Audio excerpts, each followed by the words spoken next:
অসীম সরকারদের মতো যারা সমাজে বিশৃঙ্খলা করবে তাকে ধরে জেলের মধ্যে রাখবে। কিন্তু এই বাংলায় সম্প্রীতি ঐক্য বিনষ্টের জন্য প্রতিনিয়ত কথা বলে যাচ্ছে বিজেপি নেতারা। মমতা ব্যানার্জির পুলিশ তাদের বিরুদ্ধে ব্যবস্থা গ্রহণ করছে না কেন? তারা ভোট দিয়েছিলেন শুভেন্দু অধিকারীর এই সাম্প্রদায়িক কথাকে সহ্য করতে পারেনি। এই সাম্প্রদায়িক কথা বাংলায় চলবে না। বাংলার মাটি সম্প্রীতির মাটি, নজরুলের মাটি, রবি ঠাকুরের মাটি। 2021 সালে পশ্চিমবাংলার সংখ্যালঘু মুসলমানরা দুহাত ভরে মমতা ব্যানার্জিকে ভোট দিয়েছিলেন এই দিন দেখার জন্য।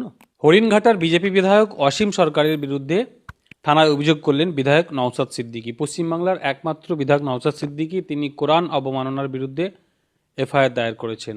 অন্য কোনো বিধায়ককে এখনো পর্যন্ত দেখিনি। শুধু আজকেই নয়, এর আগেও দেখেছি অসীম সরকার কোরআনকে অবমাননা করে আরও কটূক্তি মন্তব্য করেছেন। মুসলমানদের একটা ধর্মীয় গ্রন্থ কোরআন, পবিত্র কোরআন, যে কোনো ধর্মকে অবমাননা করা ঠিক নয়, কিন্তু অসীম সরকার বারংবার এই কাজ করেছে। দেখুন, আমার অভিযোগ, আমি থানায় অভিযোগ দায়ের করেছি, এটাও করতে লাগতো না যদি মমতা ব্যানার্জি এবং তার পুলিশ সক্রিয় থাকতো।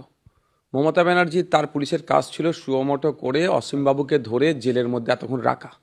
উনি যে মন্তব্যগুলো করেছেন সেই মন্তব্যে ভিন্ন ধর্মের মানুষের সাথে সাম্প্রদায়িক দাঙ্গা লেগে যেতে পারে, সামাজিক অবক্ষয় হতে পারে, এলাকায় হিংসা ছড়াতে পারে।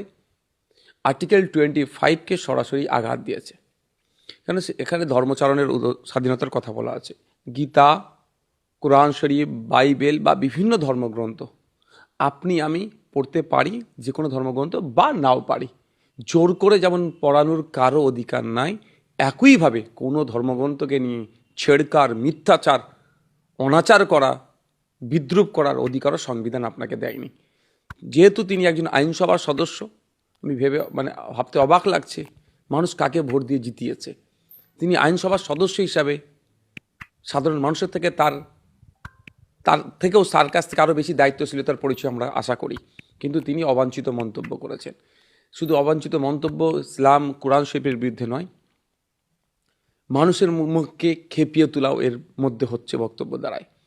সেই জন্য আমি তড়িঘড়ি আমি দেখার সাথে সাথেই লিখিত অভিযোগ দায়ের করেছি থানাতে।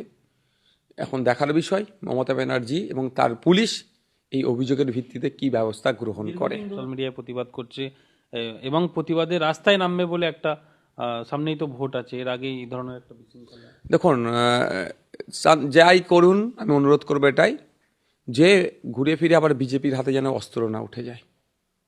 বিজেপি এগুলো বলাই তাদের নেতাদেরকে দিয়ে তাদের ফেভারে নিয়ে আসার জন্য। সুতরাং যেটাই করবেন গণতন্ত্রকে মান্যতা করবেন, শান্তিপূর্ণভাবে করবেন। গণতন্ত্রের পরিপন্থী, সংবিধানের পরিপন্থী কাজ করেছে বলেই তো আপনি আমি রাস্তায় নামতে অনেকে চাইছেন। কিন্তু